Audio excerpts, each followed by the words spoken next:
Chapter 1 My First Friend. It was dark. Too dark to see anything. Where was I?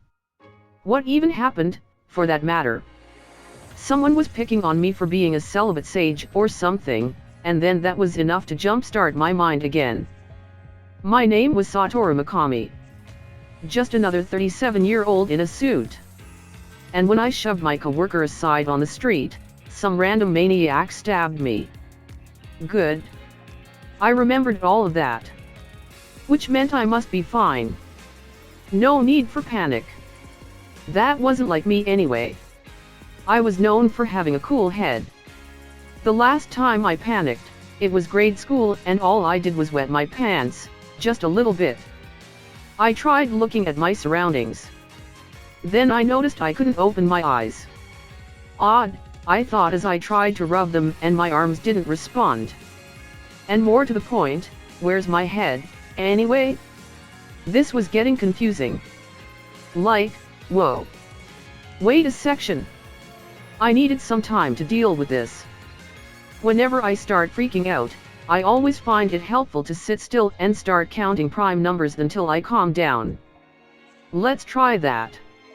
1, 2, 3 wait, 1 doesn't count as a prime number, does it? Ugh, now wasn't the time for this.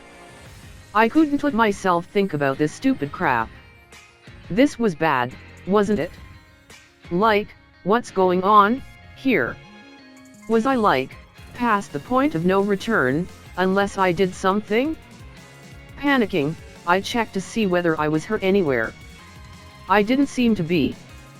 Physically, I felt terrific. No cold, no heat, perfectly comfortable. That, at least, came as a relief. Now for my hands and legs, OOP. Not so hot there. No response from any of my limbs. What's up with that? Getting stabbed in the back wouldn't force the doctors to amputate all my extremities, would it? I'd kind of like those back. Then there was the whole can't open my eyes thing. I was in a world of darkness, where I couldn't see a thing. An anxiety like none I'd ever felt before began welling up in my mind. Am I in a coma or something? I was conscious, certainly, but had I gotten detached from my central nervous system, maybe? Oh, man, anything but that. I mean, think about it. When you throw a guy into a dark, enclosed space, it takes practically no time at all for him to go insane. And that was exactly where I was, and I couldn't even die in peace any longer, it looked like.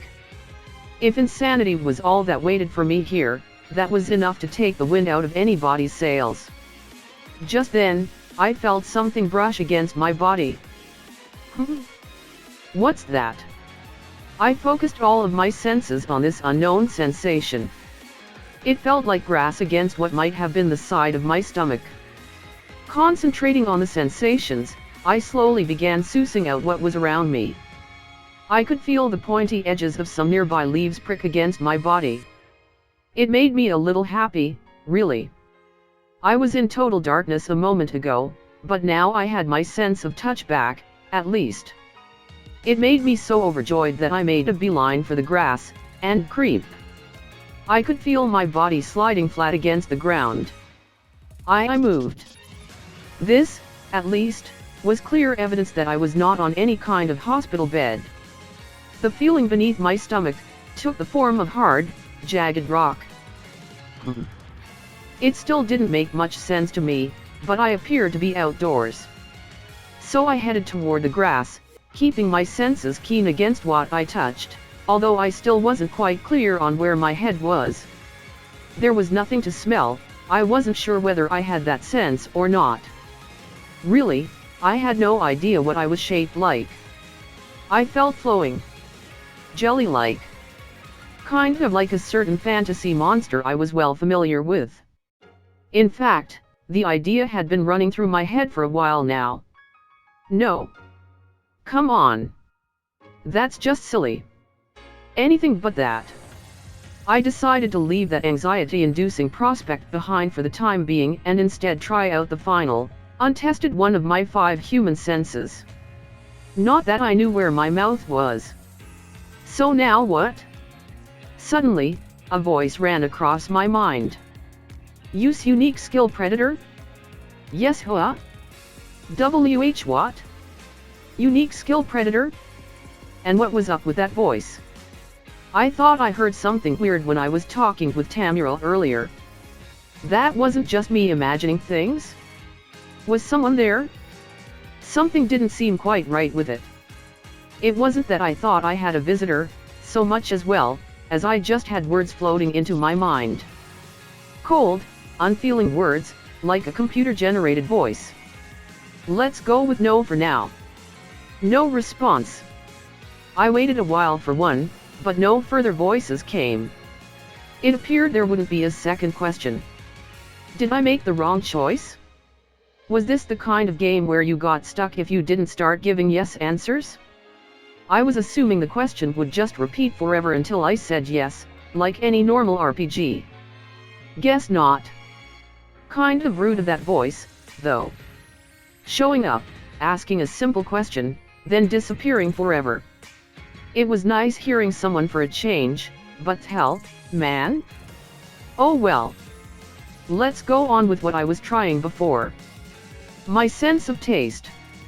I moved toward the grass I felt earlier. As it brushed up against me, I leaned forward, feeling the whole of my weight settle over the field. It was definitely grass of some sort. Once I was sure of that, I suddenly realized that the area where the plants met my body was starting to melt. I thought it was myself melting at first, but apparently it was only the grass. And with that, I could now tell that the components of the plant life beneath me were being taken into my body. So that was how it worked?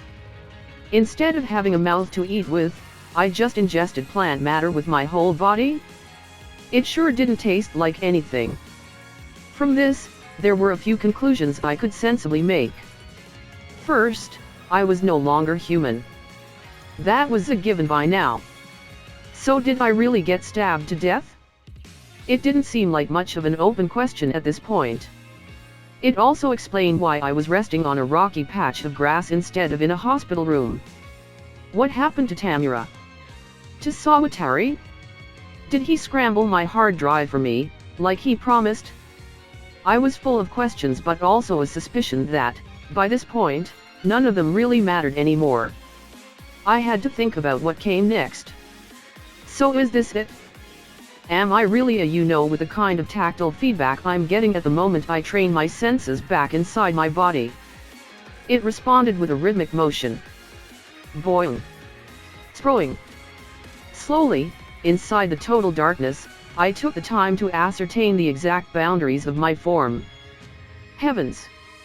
I used to be such a handsome, attractive man, and now I'm so fluid. So aerodynamic. Yeah, right. You think I'd accept this just like that? As far as I could feel, there was no longer any doubting it. I could picture it in my mind. I mean, what else could it be? Not like I had a prejudice against it. Hell, it was kinda cute, if anything. But was it for me, though? If you took a poll, I think at least 9 out of 10 people would have the same answer. I would just have to accept it, though.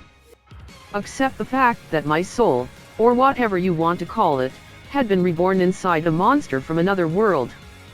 The odds of such a thing seemed astronomically low to me, but I'd been reborn. As a slime. Munch, munch. Munch, munch, munch, munch. I just snacked on some grass. Why did I do that? Well, why not? Not like I had anything else to do. It had been a few days or so since I was pretty much forced to accept the fact that I was now a slime. How many, I wasn't exactly clear on. The passage of time is tough to pick up on when all you can see is total darkness. One discovery I had stumbled upon over the past few days was that a slime's body could be way more useful than at first sniff. I never got hungry, for one, nor did I get tired. Food and sleep, for me, were wholly unnecessary. And I had divined something else, too. I couldn't be completely sure, but there didn't seem to be anything else living around here.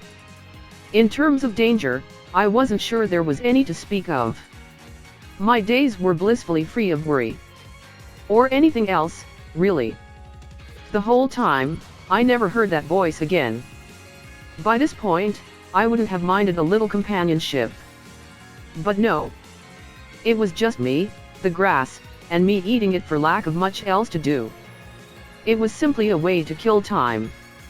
And by this point, I could sense the entire process, my body absorbing the blades, dismantling them internally, sorting through all the components, and storing them away. What it all meant, I couldn't say. It was starting to frighten me a bit. I needed to do something, or I'd lose my mind. So I kept going through the cycle: absorb, break down, store up. But there was something odd about the process. Elimination never factored into it, somehow. Not even once. Maybe slimes didn't need to do that. Hell, not like I'd know either way. But where was all this stuff I was ingesting going, then? My senses told me that my form hadn't changed in any appreciable manner from when I first arrived. So what the hell? Received. It is being stored in the stomach of the unique skill predator. Current physical space usage is less than 1%. What? Whoa. It speaks. But since when was I using any skills? I thought I answered no back there. Received. The unique skill predator is not being used. The matter being ingested into your body is set to automatically be stored in your stomach. This can be changed as needed. Oh? Well, nice to see we're having a real back and forth, finally. But back to business. If I use this skill, what happens then? Received.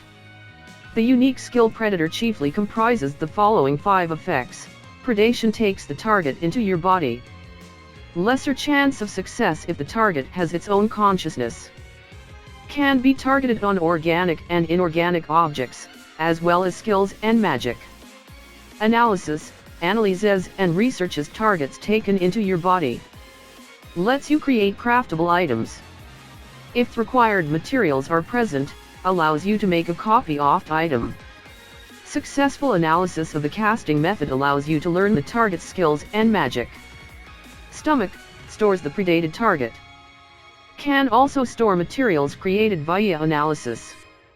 Items stored in your stomach are unaffected by time. Mimicry, reproduces the form and skills of absorbed targets. Only available once the target has been analyzed. Isolate, stores harmful effects incapable of being analyzed, neutralizing them and breaking them down into magical force. What?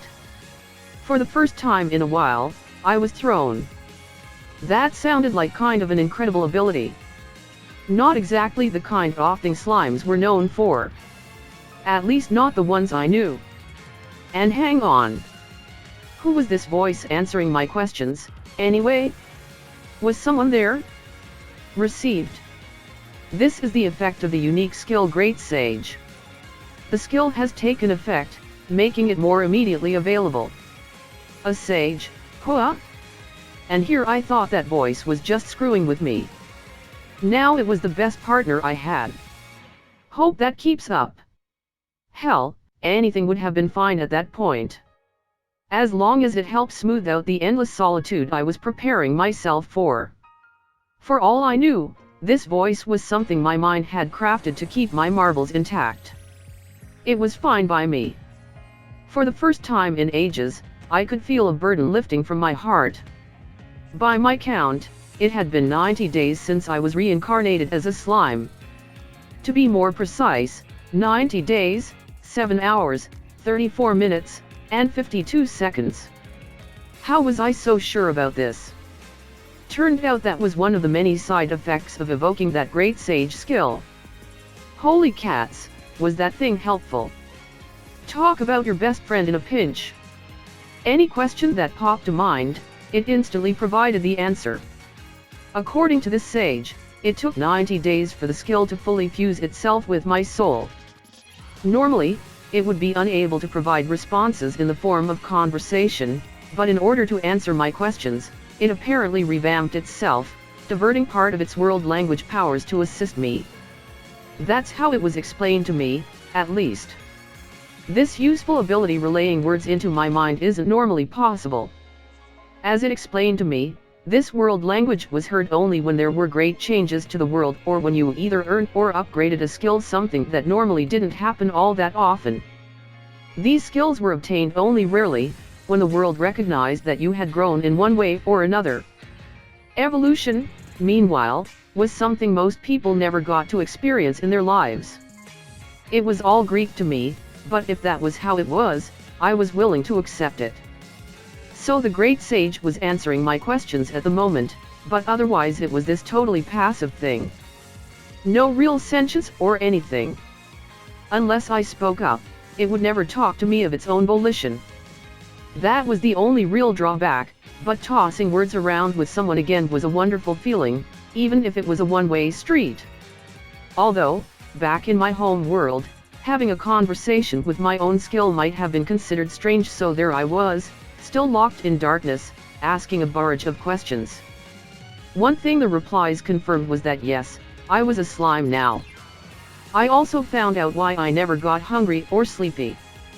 The slimes in this world, it turned out, never had to eat if they could keep absorbing the magic particles, or magicals, in the air.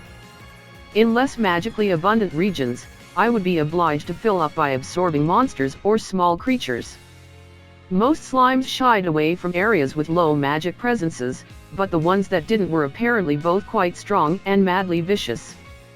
Usually it was the other way around, where a wealth of local magic meant especially strong monsters. In other words, the area I took up residence in was so laden with magic that I didn't even have to eat. As for the sleep question, received. The body of a slime consists of a mass of completely identical cells. Each individual cell may function as a brain cell, a nerve cell, or a muscle cell. Since the operational cells used for thought are rotated in and out at regular intervals, there is no need for you to sleep. This raised the question of where my memories were being held, exactly. Maybe it was kind of like a RAID setup on a computer? That would be close enough, came the response. Considering its lack of personality, the sage certainly came up with some snappy replies. Speaking of which, the great sage skill consisted of 5 effects: boosts perception speed by 1,000 times. Thought, hasten, analyzes and assesses the target. And assess, parallel operates on any matter you wish to analyze. Operation, separating it from the regular thought process. Cast annuls the casting period required when using magic. Cancel, etc. All of provides full coverage of all unsuppressed matter and creation phenomena in this world. All of creation? So I know about everything, everywhere, with no effort on my part? Score. Or so I thought. It turned out that I could only be told information related to things I'd already heard about. In other words, I needed to recognize and understand a concept before I could grab a full analysis of it. And the spell thing, did that mean I could instantly use any magic once I learned it? And, like, there was magic in this world and stuff p.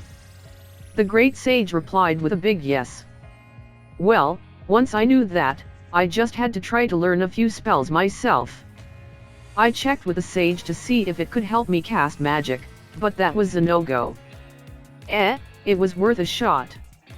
Still, I had another great idea. Could I link the predator analysis skill with great sage parallel operation? Received. It is possible to link predator analysis with great sage parallel operation. Do you wish to link them? Yes, no, yeah. Not that I had anything to analyze yet. Wait. Or did I? That grass in my stomach. The stuff I had been eating to pass the time. What was that? Not like I had anything else to do. Let's give it a try. Off you go, sage. Analysis complete. Hippocute, a type of ingredient used in healing medication. Only thrives in areas blessed herbs, with high local magic densities. Fusing its juice with magi culls produces recovery medicine. Grinding the blades and fusing them with magi culls produces a salve that closes wounds. Wow! That was what I'd been snacking on? Talk about an unexpected windfall. I immediately set out to create some medicine of my very own. The process took place inside my body, so it didn't really feel much like crafting, but the analysis took less than a second, and within another 3-ish, I had my very first potion. 5 minutes, and I could have had 100. And while I didn't have anything else to compare it to, using my great sage skills to assess them resulted in a high-quality rating. So there you go. I was happy enough with it, at least. It all went so fast, too.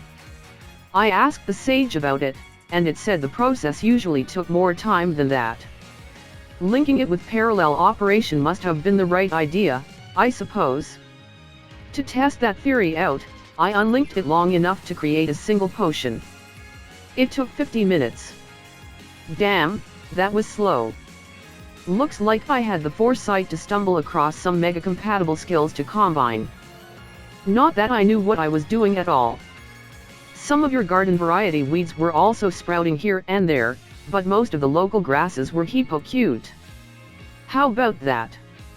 So I decided, as a little insurance, to predate all the herbs I could in the area and turn my stomach into a little recovery potion factory. I didn't have much else to occupy my time. It was still pitch black in here. There was no doubt about it. I had put my guard down. I had a partner who granted me skills and the ability to engage in, kind of passive, conversation, and I let it get to my head. I suppose that had a lot to do with how for 90 days in a row, I never ran into any other creatures. No danger to my life whatsoever. But either way, I had let my guard down. For an instant, I was like, "Hua." I felt a sudden sensation that I had grown lighter or heavier or, like unstable. Did I fall in some water? In the past 90 days, I hadn't felt so much as a drop of water hit my body. I'd assumed I was in a rain-free cave or some other kind of shelter, so I had never even entertained the possibility before. I had probably slipped into a river or something. Rivers don't exist indoors, so maybe it was some kind of underground creek in this cave I was in? Up to now, I had been careful with every step I took, making sure everything remained steady in the darkness. But after learning about my skills, getting full of myself, and using predation to eat a pasture's worth of grass, I had stopped paying attention to what was under me. I was always like that. Getting cocky, then screwing it all up in the end. I'd proclaim to a customer, "Oh, absolutely. That won't be any problem at all," and then have hell to pay. It had happened over and over. I still remember the spiteful looks the rest of my team gave me for it. Too bad I didn't think to stop myself in time. What kind of idiot runs off into parts unknown when they can't even see? If I survived this, I was gonna give myself what for. Of course, given my personality, I doubted I'd learn anything from it. It was funny how serenely I was handling this whole thing, though. Not like I had much in the form of arms or legs I could flail about in horrified panic. Guess it's over, then. Pretty short lifetime even by slime standards, maybe. I said my final prayers, awaiting my inevitable suffocation. Suffocation never came. Why not? Did I not fall in the water? Time to call on the sage, maybe. Received. A slime's body operates exclusively on magi culls.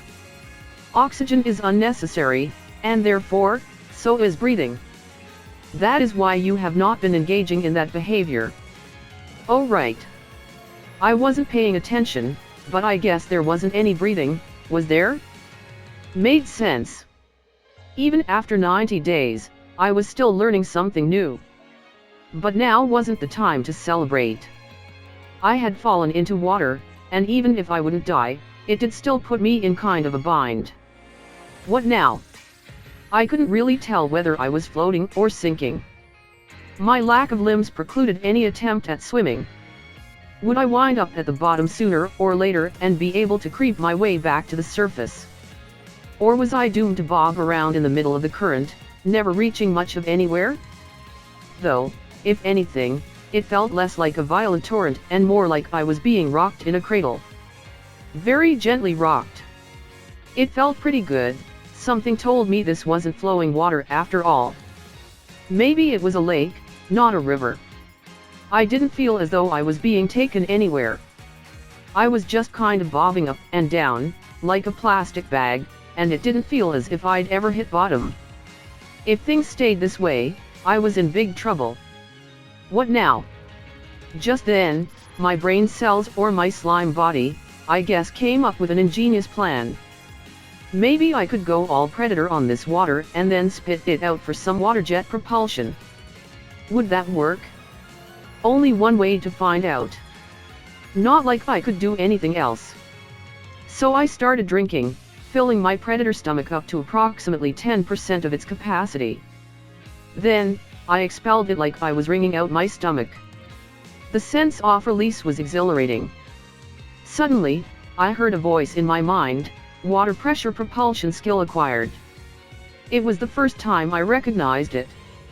This had to be the so-called world language. There was no mistaking it, since the sage spoke only when spoken to, but the two voices did sound exactly the same. But I didn't have a moment to ponder over this. The more pressure I applied on the water, the more pressure I felt on myself, and I was rocketing forward at astonishing speed, as if I was about to launch myself into the sky. The acceleration was intense. Honestly, maybe it was a good thing I couldn't see. Instead, I just basked in the sensation of my body zipping along through the darkness. Well, let me clarify. If I could have seen my surroundings, I'm sure the fear would have been intense, but not being able to see was just as terrifying. If you've ever been on a roller coaster in an amusement park in total darkness, perhaps you'd understand the feeling. My mind flashed back to my previous life and the single day I spent visiting a certain paradise under the rule of a certain rodent. At least his magical dreamland offered safety harnesses. By this point, I wanted to punch myself for coming up with the idea. And trying it out right after thinking it up? Come on, man. What happened to some kind of, preliminary safety check? The terror was starting to affect my train of thought. How long would I keep accelerating? How much water did I spit out, anyway? As that thought occurred to me, I felt my body crash headlong into something and bounce off it. I braced myself for a wave of paralyzing pain, which never came. Huh? Shouldn't that have, damaged me? Or did it damage me, and I just didn't feel it, or whatever? Received. You have acquired cancel pain, which interrupts the creation of pain. Your resist melee attack has reduced the amount of damage taken. The amount of damage your body has incurred is 10%. The intrinsic slime skill self-regeneration has taken effect. Would you like to support it with your predator unique skill? Yes, no, oh, so I was hurt a little, then? Made sense. I wasn't sure whether this was a good or bad thing, but as long as I knew something was up, then maybe I didn't need to feel pain after all. It makes certain things easier. Predator support, though, huh? I don't really get it, but sure. Yes. At that moment, I was greeted with a feeling that I had suddenly lost some of my body mass. After a while, I felt it return. My damaged parts had been predated, analyzed, and repaired. Talk about a useful body to have. I should try testing later to see how much of it I can afford to lose before I'm KO'd.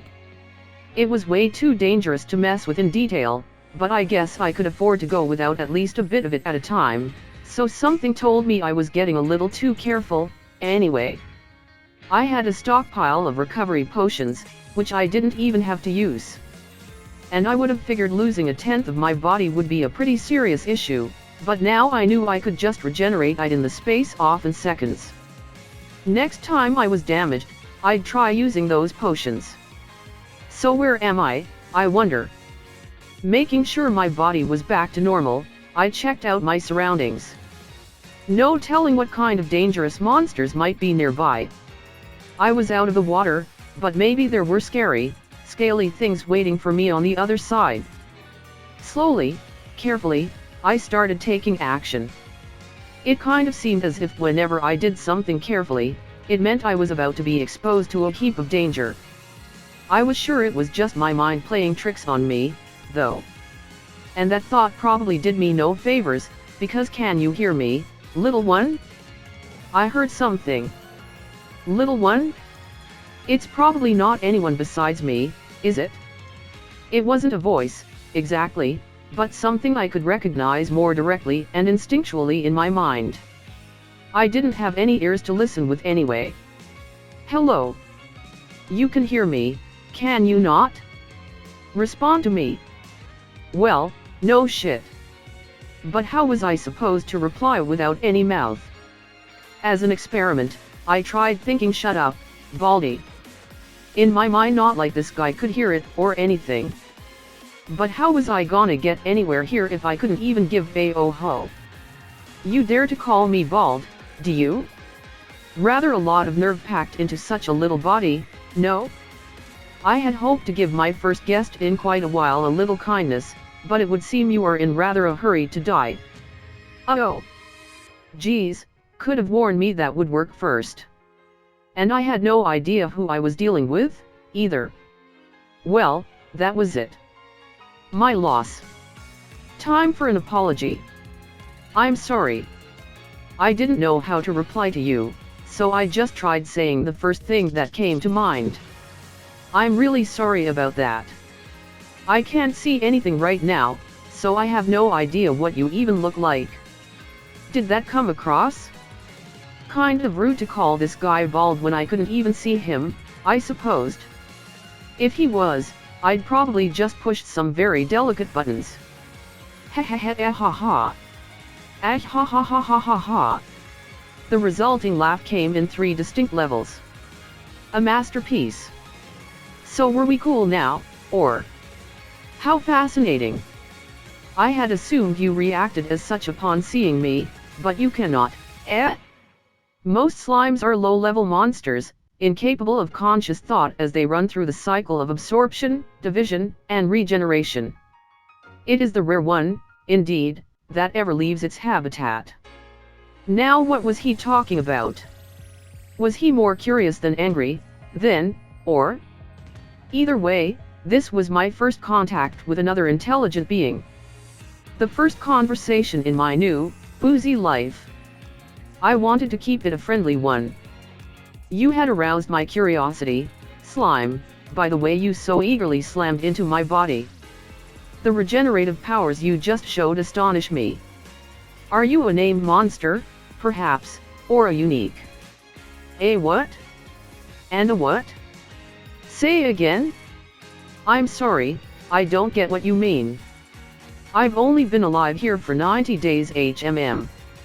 I suppose, with your sentience, you were never destined to be merely a slime. Named monsters are those who have been assigned an exclusive name. But only 90 days? Ridiculous. Are you a unique, then? Unique meaning? A unique monster is an individual who has suddenly attained unusual abilities, akin to mutation. They are occasionally born in areas with high magical concentrations. Perhaps you were born from the mass of magi cults that leaked out from me, then? What the heck? Let's try using my previous world knowledge to suss this out.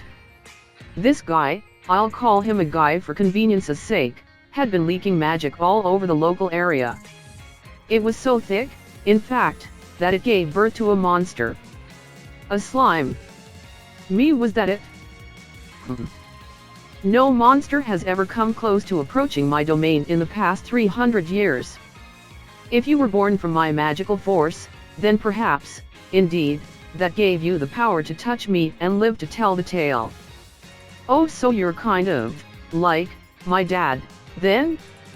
No, not your parent by blood. I have no reproductive ability to speak of.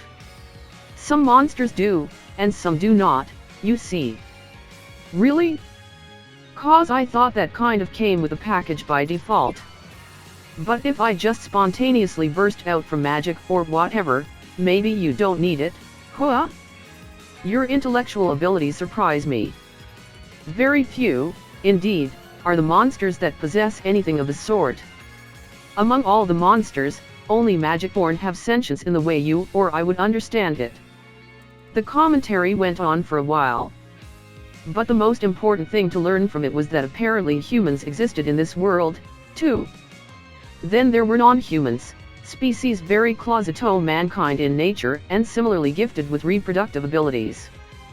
These included races like elves, hobbits, dwarves, and other fairy types, and generally they were allied with the humans.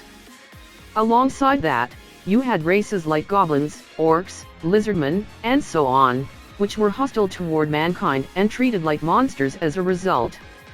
This animosity wasn't inherent to their biology, however, so crossbreeding was entirely possible. Next were the magic-born people, the catch-all term for those who came into being from magic itself, monsters who experienced sudden mutation, and sentient beings evolved from animals or magical beasts. They had both intelligence and reproductive ability, but only within their own subspecies. In their upper social castes existed titans, vampires, devils, and other longer-lived species all equally capable of having offspring, although they rarely did so, since their overwhelming magic force caused them to be nigh immortal, obviating the need to leave descendants. These diverse intelligent, reproducing species were hostile to mankind and collectively referred to as the magic-born race. And reading between the lines, the impression I got was that the magic-born weren't so much overtly hostile toward humans as the humans feared and coveted their powers. It remained true, though, that both sides were fighting for their own living spaces. These sundry monsters had been classified by levels of danger. The upper ranks of the magic-born were packed with some pretty powerful buggers all capable of leveling a human town solo if they felt like it. Not the kinds of guys you'd want to hang around. So my new companion kept going for a while about how he'd fought against the upper-level magic-born in the past and so on. Finally, the subject turned back to me. As I told you, then, I lack the ability to produce offspring. The reason is simple because I do not need to. I am of the dragon race, one of only 4 in the world, both unique and the most perfect of my kind. You will hereby know me as Feldera, the storm dragon. My lifespan is infinite, my flesh unfathomable. As long as my will remains intact, I shall be ever alive. Ah ha ha ha ha ha ha ha. He could have skipped the laughter. I got it. So he didn't need to have kids, because he was gonna live forever, right? And while this guy took a while to get to the point, he did mention something I didn't want to overlook. Feldera was the storm dragon? Plus, if he liked taking a good-natured swipe at upper-level magic-born now and then, he was like, pretty tough, wasn't he? Using my knowledge of Earth stuff, I tried to picture Feldera the storm dragon, no doubt seated in front of me right now. I didn't like what my mind came up with. He seemed to be acting polite with me, and that made it all the creepier. So what now? Wow, really? Well, thanks for all that handy guidance, sir. Guess I better be on my way, then. I tried my best to flee. Halt. I have told you all about myself. It is your turn now, would you not agree? I probably shouldn't have expected any other treatment. He wanted to know about me? If I told him about my miraculous journey from an alien planet, would he believe me? He seemed to marvel at how smart I was for a slime. If I tried to make something up, I doubted he'd fall for it. Such an attempt seemed like a good way to dig my own grave. Well, whatever. If he didn't believe me, I'd deal with it then. Summoning my resolve, I told Feldera everything that had happened to me so far. So yeah. Here I am, I guess. It's been super rough, you know? While prudently keeping the topic of my skills unexplored, I regaled the dragon with my tale of being stabbed, waking up as a slime, and everything else that happened on the way to his domain. It was a bit weird how well, non-rough it all sounded when I put it into words. But it was rough for me all the same. And the worst part was how I was literally operating blind the entire way. If some cute lady passed me on the road later on, would I ever get to see her? The thought saddened me a little. So a transmigrant, then? Your origins are quite rare, indeed. Huh? Are they? And you transmigrant? This isn't any big surprise to you? What's with that reaction? So these transmigrants were common enough that he had a name for them? What was so rare about it, then? You do see transmigrants, on occasion. Their memories from the past are burnt into their souls, due to a powerful will. There are some, indeed, who retain every memory of their past lives. But a transmigrant from another world, that is quite uncommon. A regular soul, by itself, would have no hope of surviving a journey across realms. It would dissolve midway, taking its memories with it. Someone retaining their full mind and becoming reborn as a monster out of pure magic, I cannot recall any past example of that. Quite peculiar, indeed. Transmigrants from other worlds, it seemed, kept only part of their memories at best. Someone like me, who still had them all, was pretty well unheard of, not that I cared too much. He had just told me something I couldn't afford to ignore. A soul, by itself? So you could travel to this world without getting reincarnated or anything? Huh? Am I that unusual? 'Cause it sure doesn't feel that way. Are there people, then, who come here from other worlds without being trans-whatevered? There are. None have succeeded in traveling to another world from here, but there are more than a few that have completed their travels here from elsewhere. They are known as visitors, or otherworlders, and they bear knowledge of things that do not exist in this world. They acquire, as I hear it, some manner of special power when they make the journey here.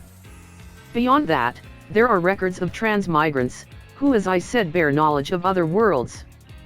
Not all of them choose to openly identify themselves as such, though, I imagine. Interesting.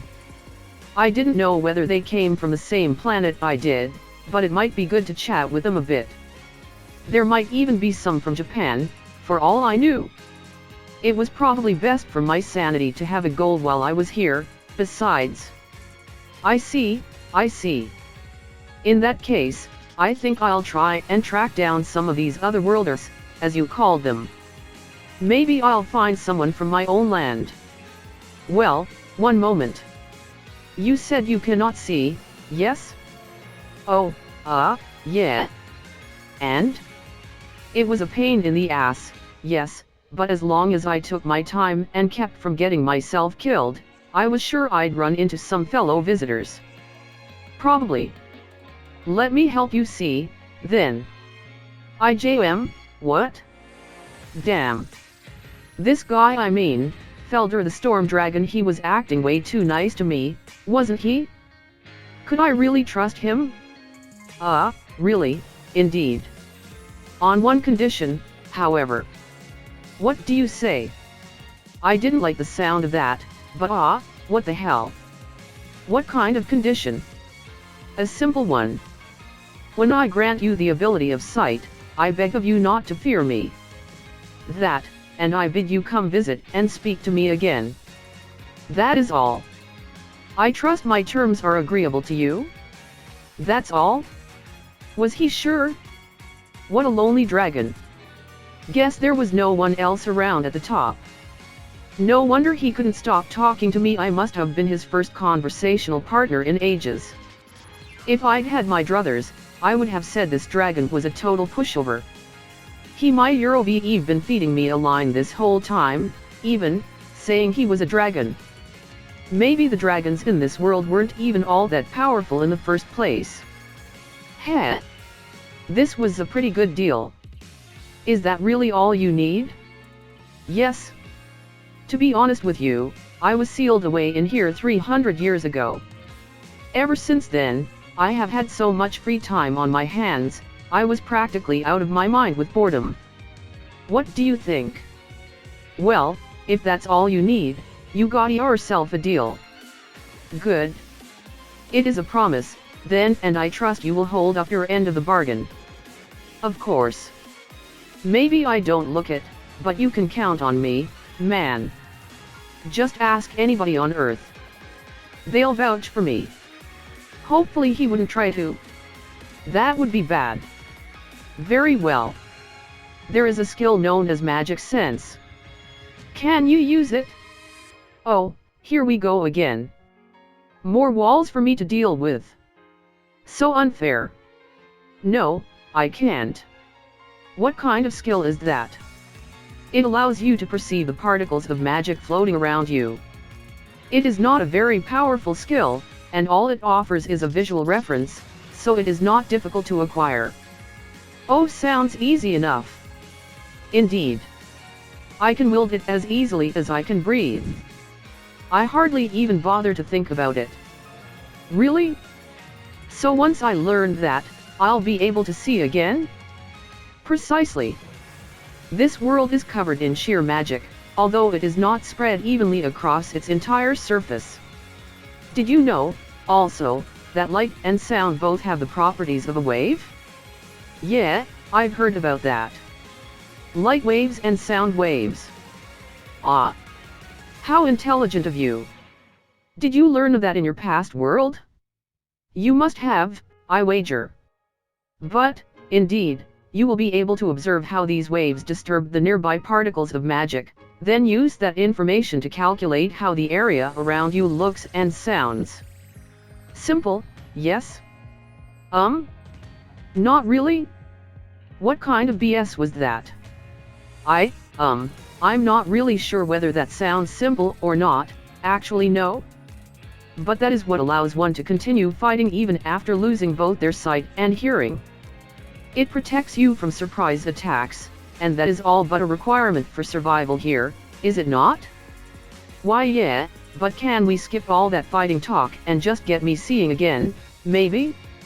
Very well. Allow me to help you acquire this skill, then. This is the only method I am aware of. Wait, can you do that? I'm kind of a newborn here, worry not. You do have your memories from your past life, yes? And there, you gained knowledge about the nature of light and sound. Without that, not even I could help you, I wager. Luck is on your side, truly. True. I supposed it would be hard to explain sight to someone who can't see at all. I certainly couldn't manage it. I read somewhere that Helen Keller learned how to speak only by following cues she learned before going deaf at age 2. Maybe I could use my knowledge of Earth to harness this magic sense thing to figure out what the world around me was like. Worth a shot, I guessed. This blindness was getting to be a massive pain. Plus, I had the sage on my side. It could work this out. I'm ready to learn, sir. Now, no need for such ardor. It is quite simple. First, try moving the magic around you with the force in your body. I had an inkling of what he meant. It was the skill I'd probably adapted to blow myself out of the water a moment ago. Like this. I tensed up, trying to imagine the strength circulating through my body. I could feel something moving within the magi culls my companion was talking about. I hadn't been conscious of it in the water, but it looked as though I could adjust the force by how much I tensed up. Before, I hadn't been controlling the water so much as I was controlling the magic dancing around in it. I was exercising my magical muscles, and the particles around me were reacting. It came to me surprisingly quickly.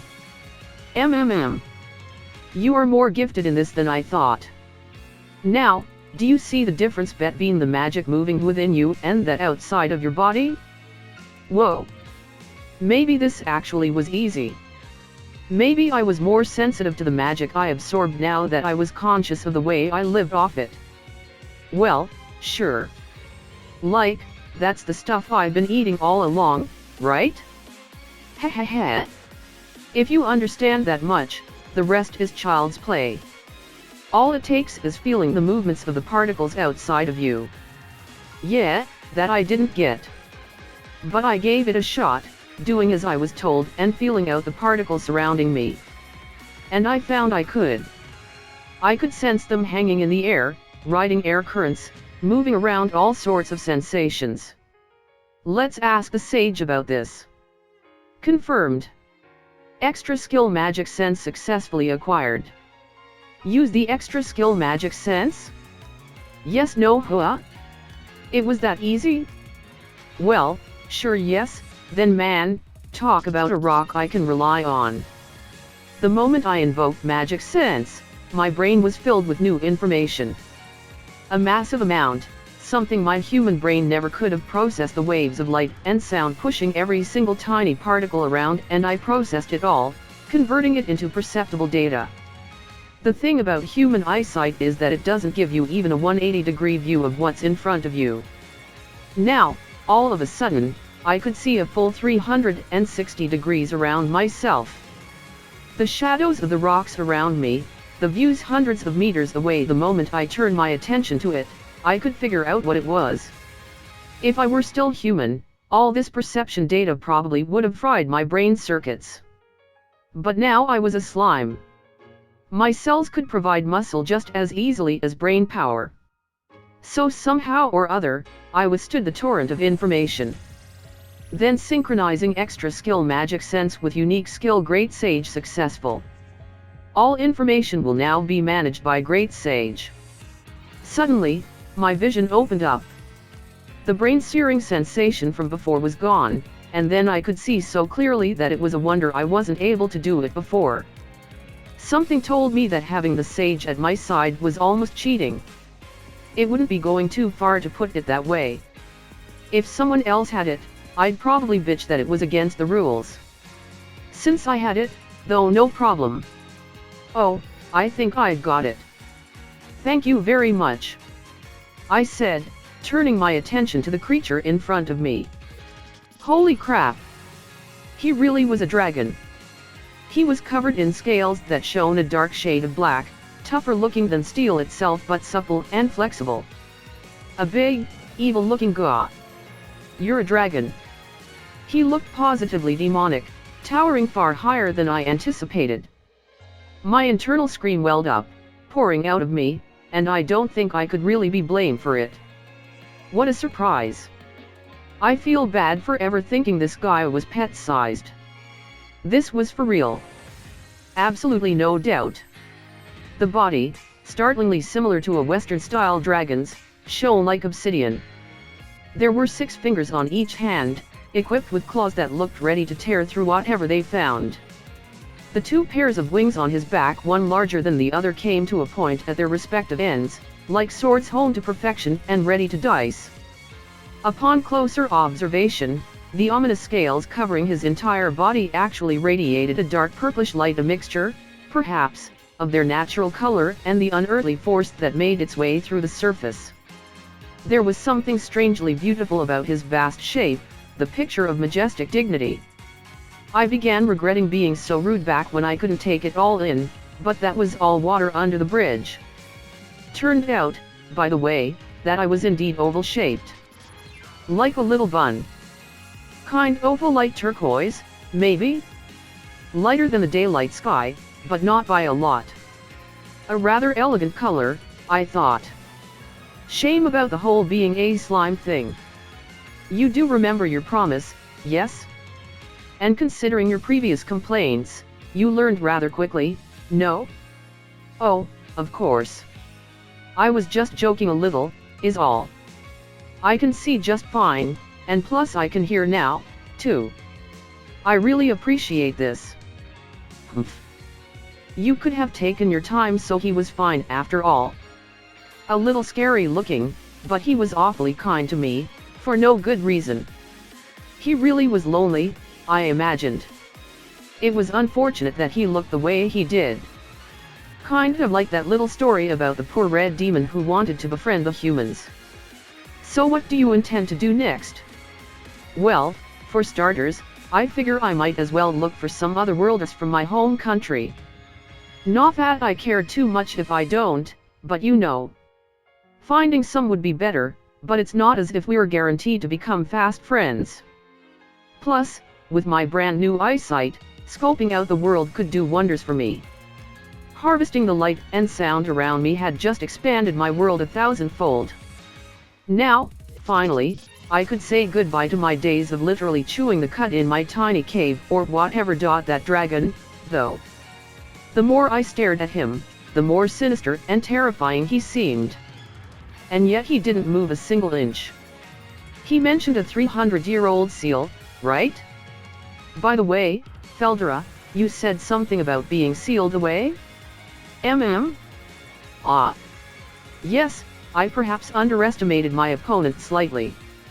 I eventually began fighting with, shall we say, more urgency, but well, it was rather too late by then. The dragon sounded almost proud of his losing performance. Magic was one thing, but I doubted there was a sword or lance in this or any other world that could scratch him. It wasn't as if I knew that much of this world yet. Maybe it was crawling with horrifying monsters even more powerful than him, or something. Was your opponent that tough? She was quite strong. She was what the humans call a hero, one blessed with so-called divine protection. A hero? My days in front of a game console had made me well familiar with that term. Simply doing hero stuff didn't make you dragon-slaying material, though. A lot of recent games had turned their so-called heroes into foils or parodies of themselves. Besides, maybe things were still a bit more traditional around here. Now that I recall, Feldra continued, the hero also said she was summoned. Perhaps she hails from the same area as you. Oh?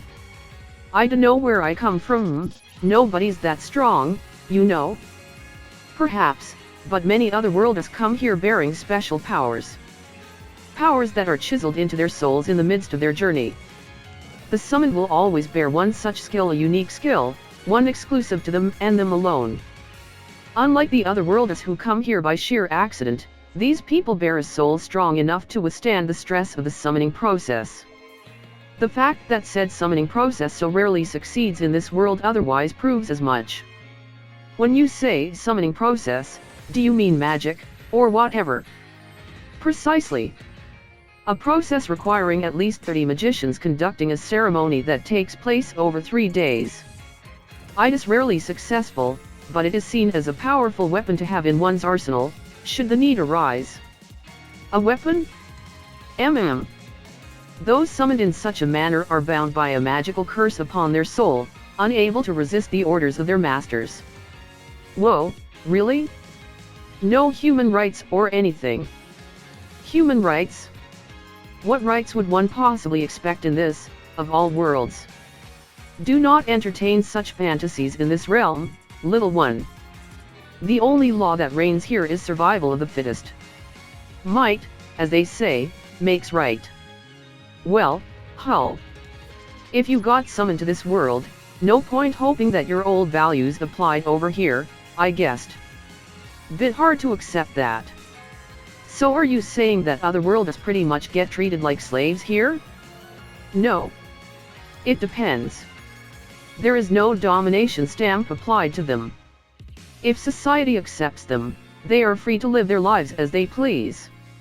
They can become adventurers or the like. Many otherworlder adventurers have sought my head. They learn the error of their ways soon enough. Ha ha ha ha. So you're only forced into servitude if you were summoned here, huh? Not servitude, exactly, but I suppose so, yes. I like to believe I know a great deal about the humans, but a great deal is not everything. No, you're a dragon, besides. In way, he knew almost too much as a dragon. At least conversing together put me on his good side enough that he answered all my questions. So we kept talking, Feldra and I, dragon and slime, about all sorts of things. How had the fight gone with this hero? How strong was she? Her skin was pale in color, the dragon told me, her lips were bright red and small. Her long hair was a dark shade of silver, kept back in a single ponytail.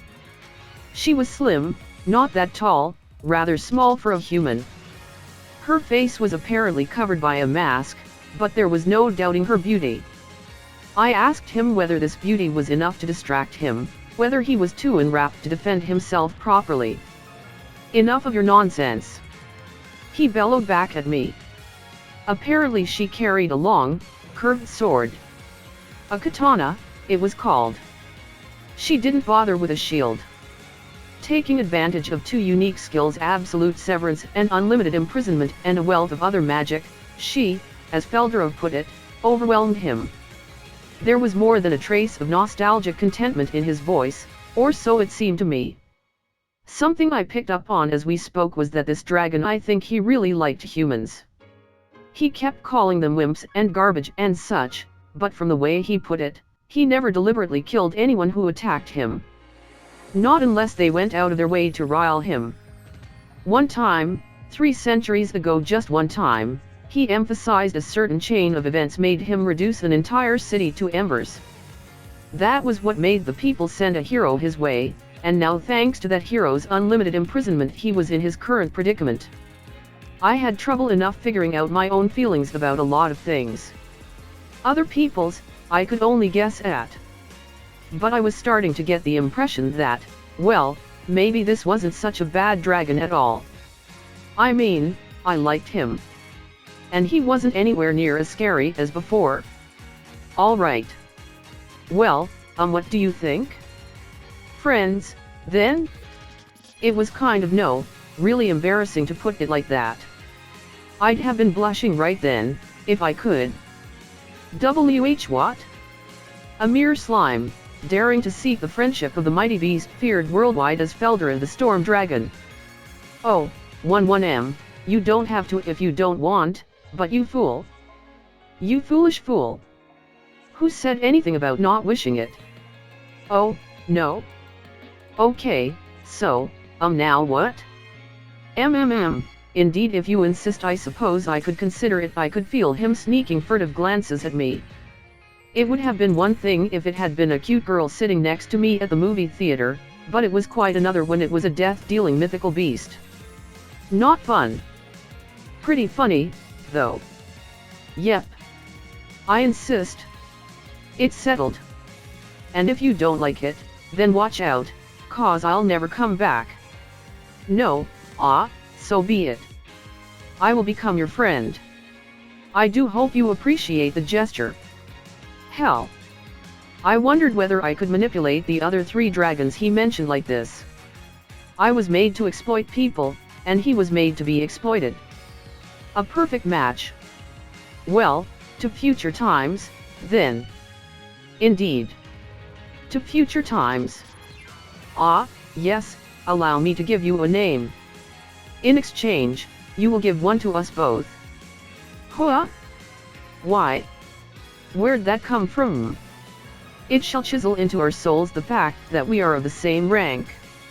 Something similar to the family names the humans use, except my name, for you, will also provide a kind of divineblicing. You are still nameless now, but through this, you will become a full-fledged named monster. So he wanted me to come up with a common name for us to share? And in exchange, I'd get my own name and all the benefits of named monster status? Better think up something good. I'm terrible at this stuff. Well, you said you were a storm dragon, so I dunno, Tempest, or something. Ugh. Kind of on the nose, I know, but it sounded cool to me, so perfect. So be it. A wonderful timbre to that title, yes. He liked it. From this day forward, they will call me Feldor Tempest. And you will be called Rimuru. Proclaim to the world that your name is Rimuru Tempest. Thus the name was carved into my soul. Not that it did too much to me, or my abilities. But somewhere, deep inside my soul, something did change a bit. I suppose the same could be said of Feldora. And that's how we became friends. Well, it was time to get going, I supposed. But before that, hey, So I had something I wanted to ask before I left, but can't you do anything about that seal on you? Not with my powers, no. Someone with a unique skill on the same level as the heroes would be necessary for there to be even a chance. You don't have any, Feldra? I do, but now that I am sealed off, I can access none of them.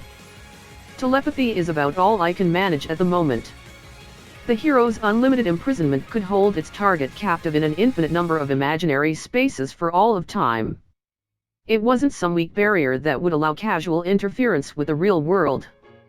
Looking back, it should have struck me as strange that telepathy was possible, even.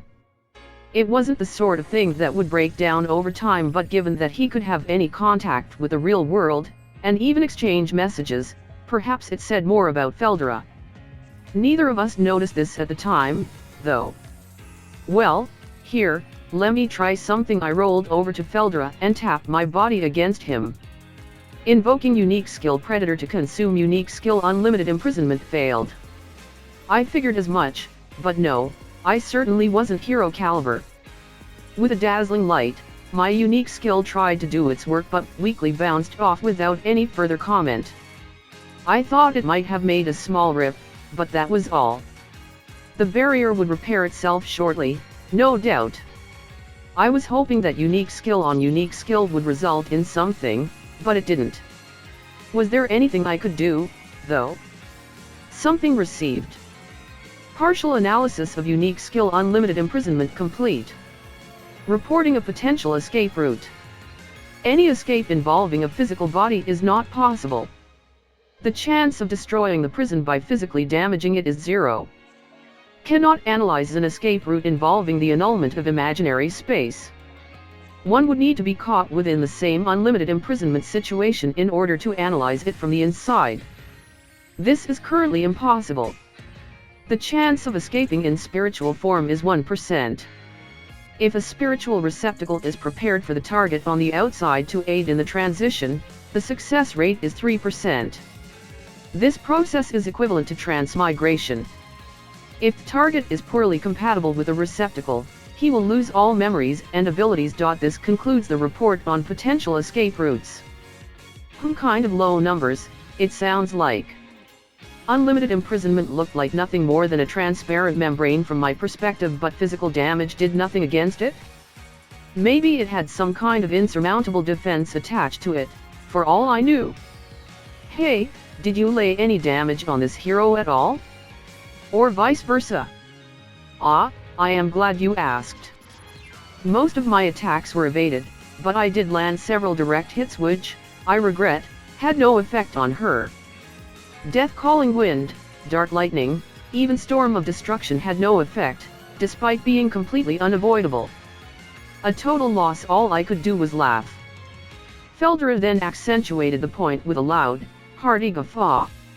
It sounded as though you could also use this unlimited imprisonment skill to cover your own body, making a shield to protect from external attack. Pretty handy thing to have around.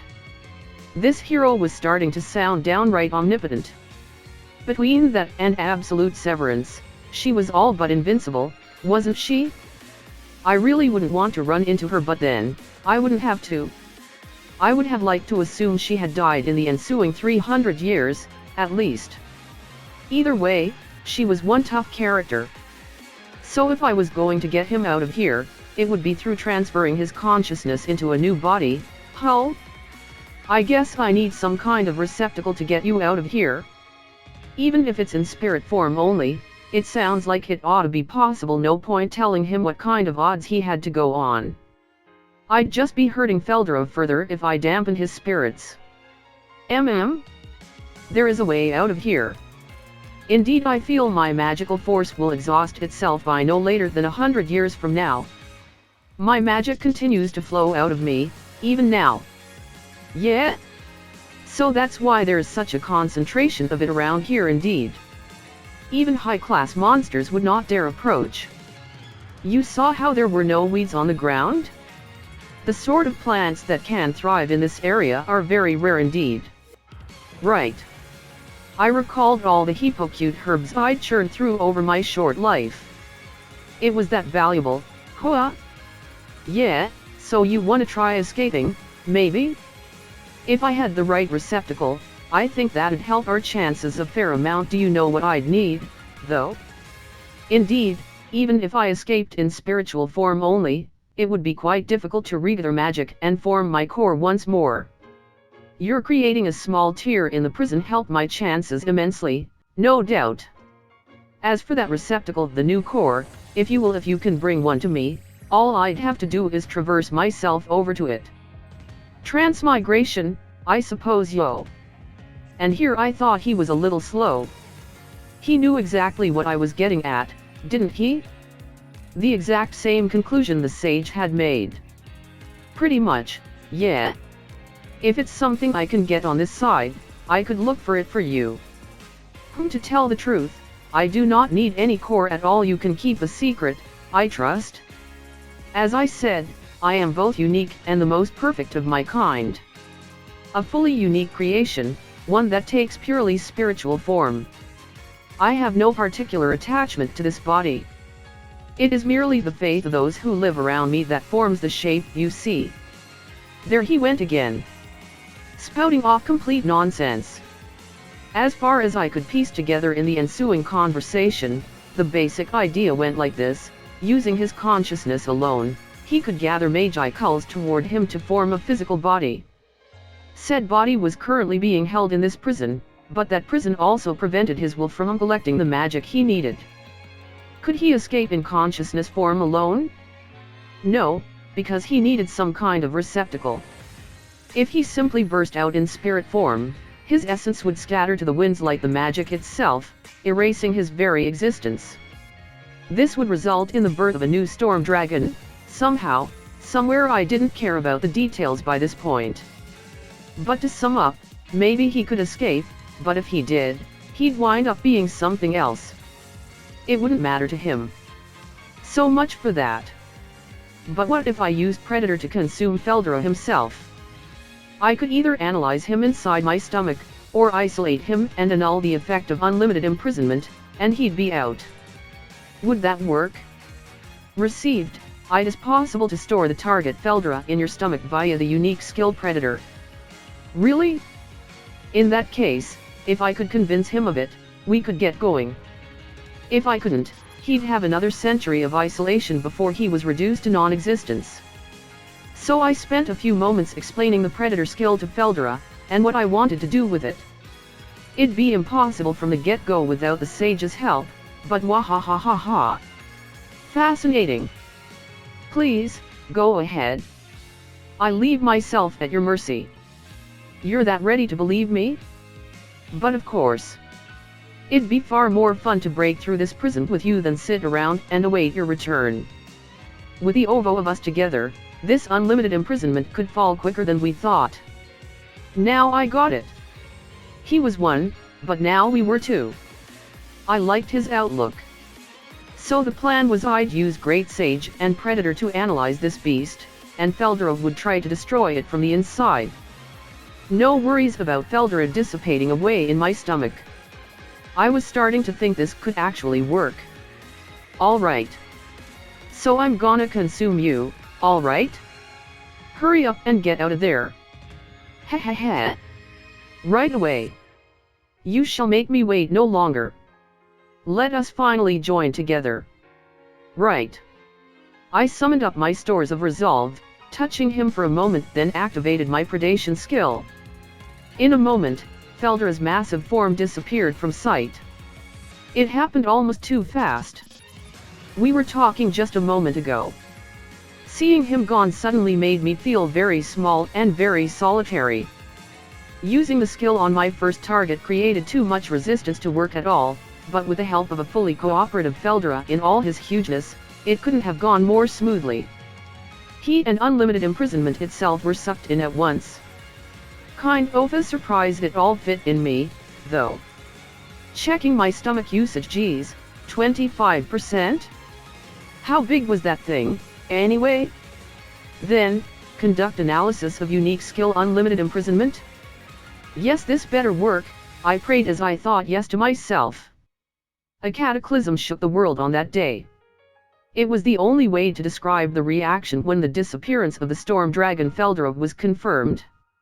It wasn't every day that a special S-rank monster simply vanished without a trace. Monsters, as well as adventurers, were ranked on a system of 6 grades. From A to F, pluses and minuses could be attached to these grades for extra precision. This system was first put into place by a man named Yuaki Kagarazaka, a rumored otherworlder and one of the few to assume the topmost rank of Grand Master in the Free Guild. It was quickly adopted, thanks to being much easier to understand than the previous, somewhat arbitrary 4-tier system of novice plus beginner * intermediate * advanced. The special S rank combined the S rank, which comprised Demon Lord class foes that deserved more than simply an A, with a special tag reserved for those above even that class monsters capable of single-handedly engineering calamities or natural disasters. A scale-breaking rank, existing wholly outside the 6 traditional ones. Normally, an A-ranked monster alone would be dreadful enough to threaten the existence of a nation. Someone like Feldera was dangerous enough to plunge it into despair. 300 years of penance had done nothing to affect the dragon's rank as a natural disaster-level threat. Just because he had disappeared didn't mean he couldn't be reborn somewhere, posing a new menace before long. But 20 days after the initial report of his disappearance, the Western Holy Church issued a report that, as far as its investigations could tell, Feldera the Storm Dragon both no longer existed and showed no sign of existing anytime soon. Word spread first in the area around the Forest of Jura, a broad plain dotted with a large number of minor countries.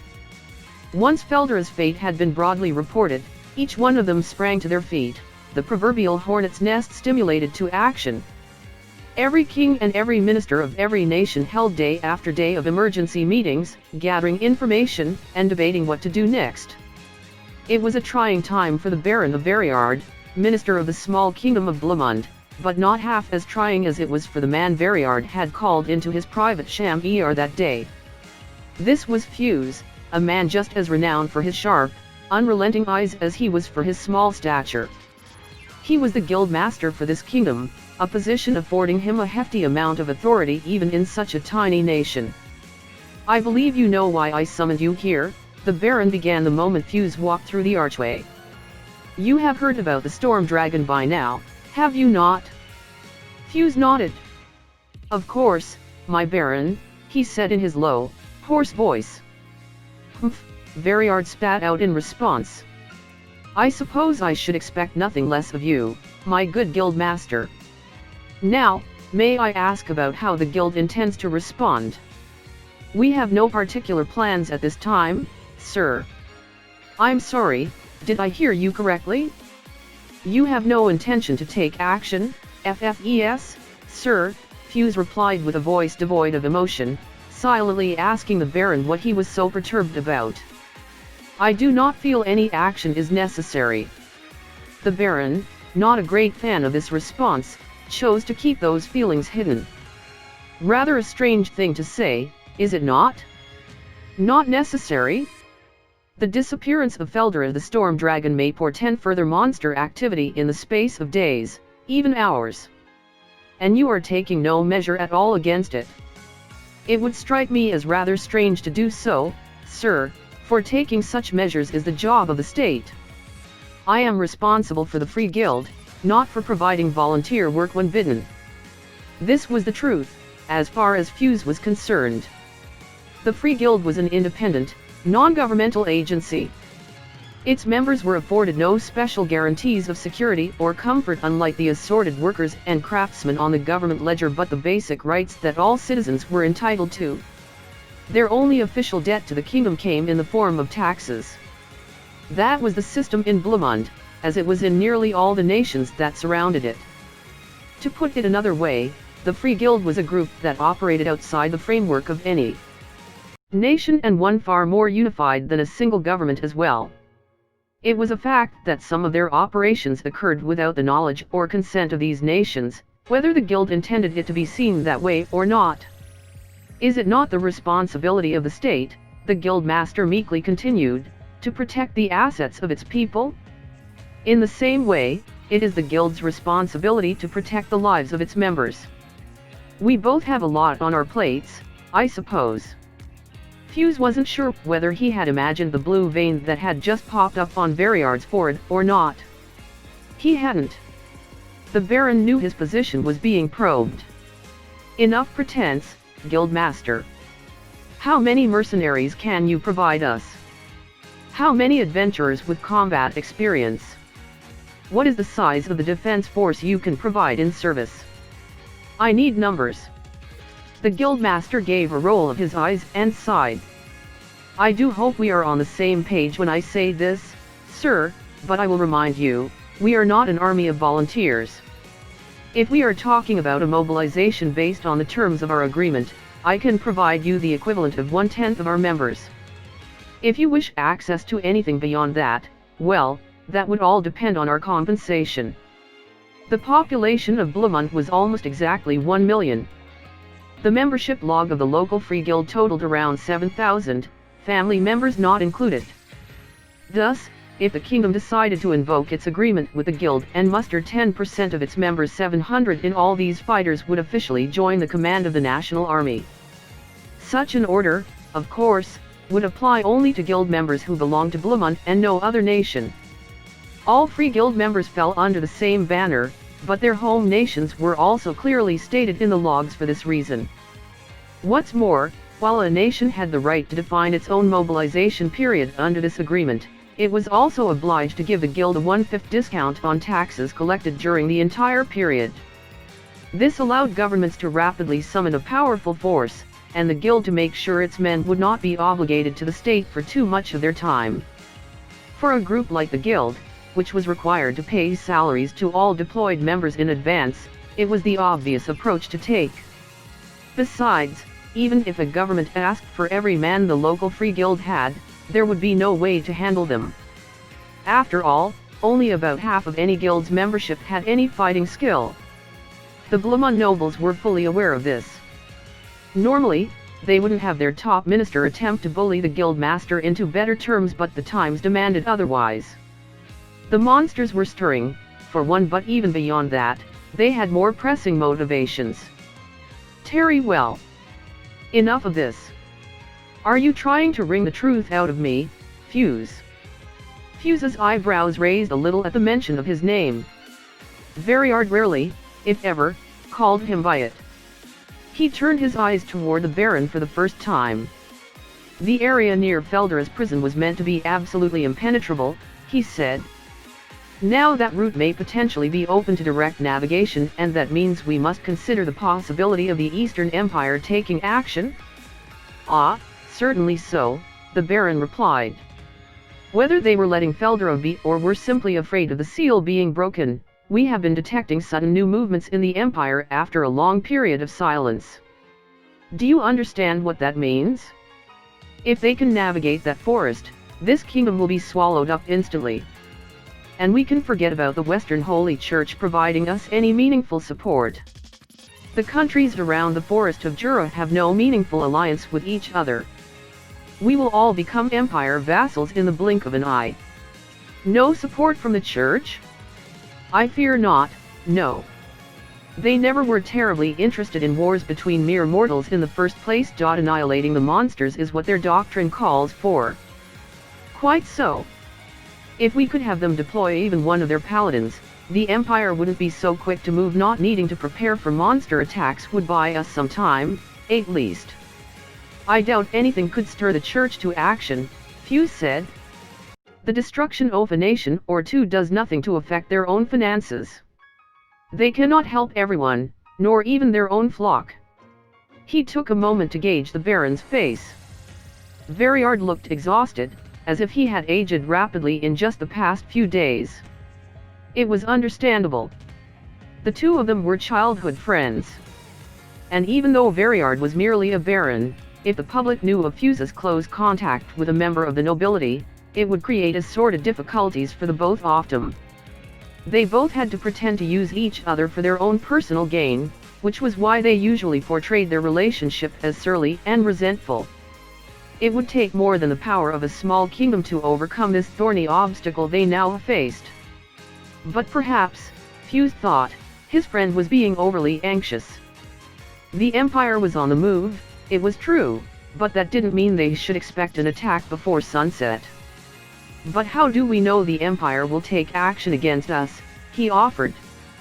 I will gladly conduct my own personal inquiries into the matter. I'd advise you not to expect much, but I can at least gauge the situation in the forest of Jura and around the Empire. I would appreciate that. Yes. There was no guarantee the Empire would act against them. If it was going to, it would undoubtedly be with a large force. It was never a nation to waste its time with small skirmishes.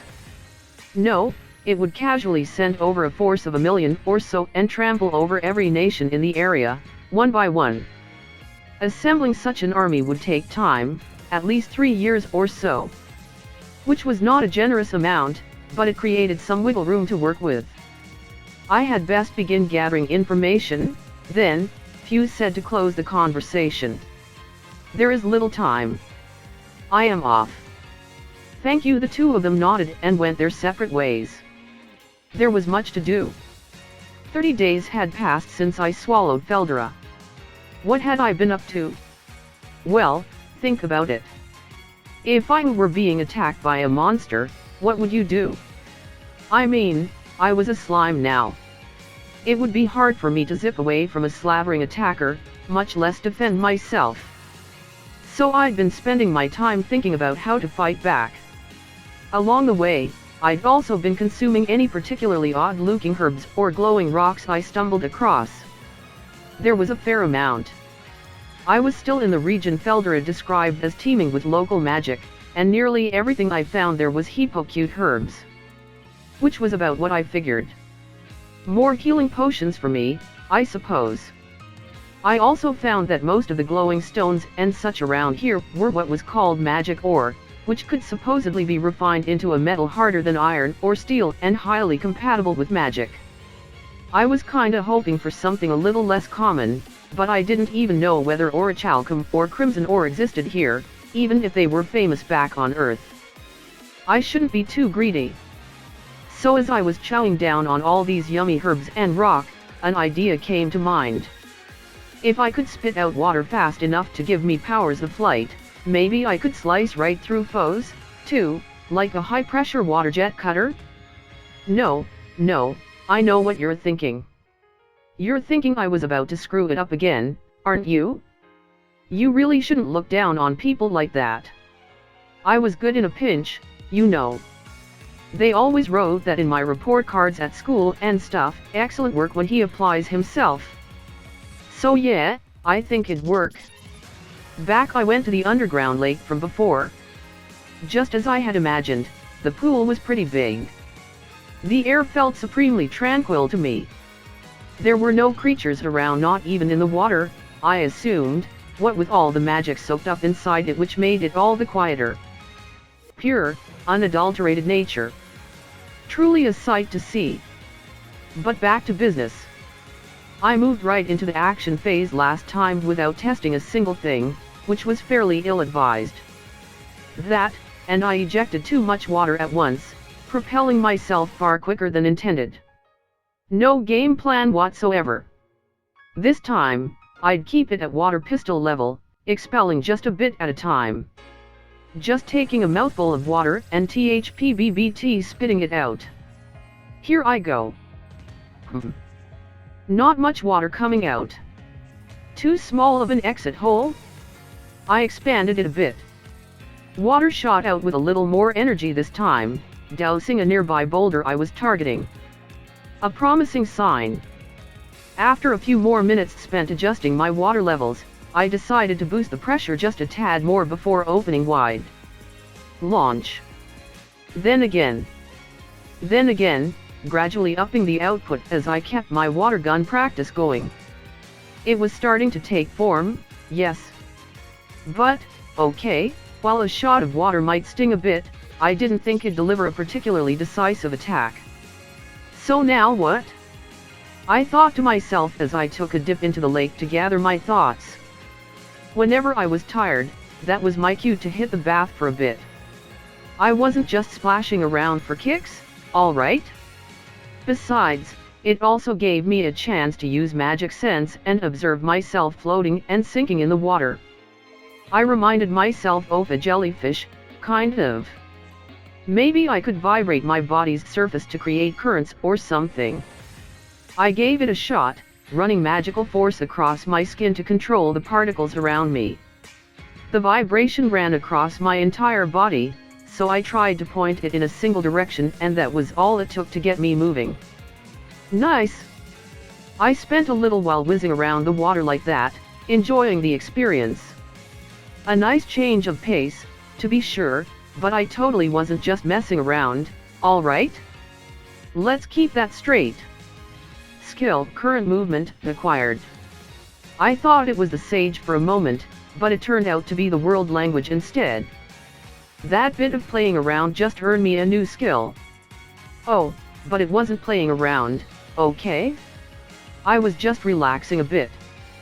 Thanks to that, though, I could now flit around in or on the water at a pretty decent clip.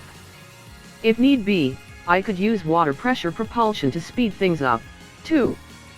Considering I didn't need to breathe, fighting in the water might actually give me an advantage, for all I knew. Good for fleeing into, at least. That and other matters like it were on my mind as I left the lake. Break time was over, and it had certainly borne fruit for me. As I was relaxing, I had come up with a few new concepts. If I was going to keep pursuing the water gun approach, I'd have to apply constant pressure to my jet output for an extended period of time. Instead, I decided to picture the cylinder of a car engine, applying pressure to my inside while releasing a comparatively small amount of water per go. Adjusting the pressure and the diameter of my output hole allowed me to adjust the force of expulsion, just like before. And thankfully, just as I'd hoped, it worked.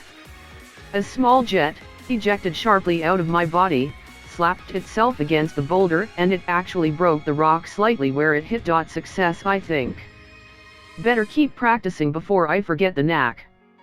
Adjust output diameter, adjust pressure, and try putting a bit of spin on the water as you eject it, too. There was a lot to think about as I kept rehearsing it.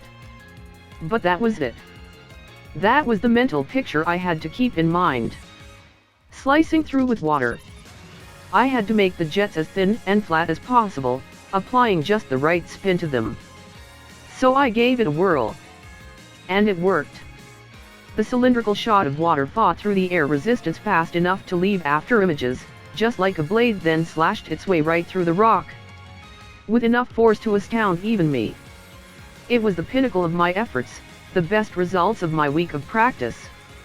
Skill, water blade acquired. Skills, water pressure propulsion, current movement, and water blade acquired. Combining and upgrading to extra skill, control water.